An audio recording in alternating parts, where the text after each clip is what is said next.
अगर pimples repeat हो रहे हैं तो हो सकता है आप गलती प्रोडक्ट में नहीं, अप्रोच में कर रहे हो। इस वीडियो में हम 4 लेयर समझेंगे जिन्हें इग्नोर करने की वजह से एक्नी साइकिल चलता रहता है। एंड तक देखना क्योंकि लास्ट लेयर सबसे अंडररेटेड है। सबसे पहले एक बात क्लियर कर लो, पिंपल अचानक नहीं आता, वो बिल्ड होता है। लेकिन हम क्या करते हैं, एक ब्रेकआउट आया और हम तुरंत रूटीन बदल देते हैं। नया फेस वॉश, नया सीरम, नई क्रीम। स्किन को स्टेबल होने का टाइम ही नहीं मिलता। जब तक पैटर्न समझ नहीं आएगा तब तक एक्नी साइकिल रुकने वाला नहीं है। Layer 1, over correction barrier damage. पहला लेयर है ओवर करेक्शन। हम एक्नी को एग्रेसिवली ट्रीट करने लगते हैं। एक पिंपल आया नहीं कि रूटीन हैवी हो जाता है। दिन में बार बार क्लेंजिंग, हर ट्रेंडिंग एक्टिव ट्राई करना, बिना समझे प्रोडक्ट्स मिक्स करना। हमें लगता है हम प्रॉब्लम सॉल्व कर रहे हैं, लेकिन जब ट्रीटमेंट ओवर हो जाता है तब स्किन ओवरलोड हो जाती है। फॉर एग्जाम्पल, सपोज आपने नया फेस वॉश स्टार्ट किया, 2-3 दिन बाद छोटे ब्रेकआउट्स आए।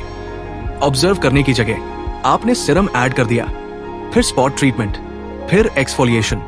स्किन कंफ्यूज्ड हो गई। जब बैरियर वीक होता है तब स्किन जल्दी रिएक्ट करती है। प्रॉब्लम हमेशा प्रोडक्ट नहीं होता, प्रॉब्लम रैपिड चेंजेस भी हो सकते हैं। हमें लगता है हम स्मार्ट ट्रीटमेंट कर रहे हैं, लेकिन कभी कभी हम स्किन को अननेसेसरी स्ट्रेस दे रहे होते हैं। अगर आपको ये ब्रेकडाउन अब तक लॉजिकल लग रहा है तो क्लियरली आप क्विक फिक्सेस ढूंढने वालों में से नहीं हो। ऐसी क्लैरिटी पसंद है तो चैनल फॉलो करना आपके लिए यूजफुल रहेगा। Layer 2, internal pattern. अगर पिंपल्स मोस्टली जॉलाइन या चीक्स पर सेम टाइम रिपीट हो रहे हैं तो ये हार्मोनल फ्लक्चुएशन हो सकता है। Period cycle, stress spike, sleep disturbance. ये वीकनेस नहीं है, ये बॉडी का रिदम है। जब पैटर्न रिपीट होता है तब इग्नोर करना बंद करो, ऑब्जर्व करना शुरू करो। Layer 3, lifestyle triggers. अब यहाँ एक इंपॉर्टेंट शिफ्ट समझो। मान लो आपने प्रोडक्ट्स स्टेबल रखे, हार्मोनल पैटर्न भी ट्रैक कर लिया, फिर भी ब्रेकआउट्स हो रहे हैं। क्यों? क्योंकि कुछ ट्रिगर्स इतने छोटे होते हैं कि हम उन्हें सीरियस लेते ही नहीं। लेट नाइट स्क्रोलिंग, स्लीप कम होना, हाई शुगर इनटेक, कुछ लोगों में dairy sensitivity, dirty pillow cover.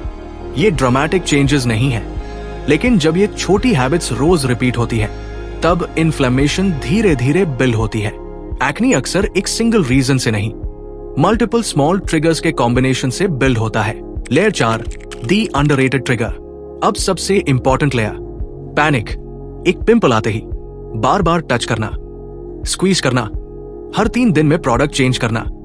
Stress hormone बढ़ता है, इन्फ्लेमेशन बढ़ती है। जब आप काम रहते हो तब स्किन को रिपेयर होने का मौका मिलता है। कंट्रोल फ्रेमवर्क, रैंडम चेंजेस मत करो। 30 दिन ऑब्जर्व करो। पिंपल कब आया, कहां आया, उससे पहले क्या चेंज हुआ, स्लीप पैटर्न कैसा था, स्ट्रेस लेवल कैसा था। जब आप ऑब्जर्व करना शुरू करते हो तब कंट्रोल धीरे धीरे वापस आता है। अब नेक्स्ट स्टेप समझो। अगर ऑब्जर्वेशन के बाद आपको दिखता है कि ब्रेकआउट्स सीवियर है, पेनफुल सिस्टिक एक्नी हो रहा है, स्कारिंग शुरू हो रही है, या 2-3 महीने में इंप्रूवमेंट नहीं आ रहा, तो सेल्फ एक्सपेरिमेंट मत करो। तब डर्मेटोलॉजिस्ट से कंसल्ट करना स्मार्ट डिसीजन है। हेल्प लेना वीकनेस नहीं है, डिले करना कॉस्टली हो सकता है।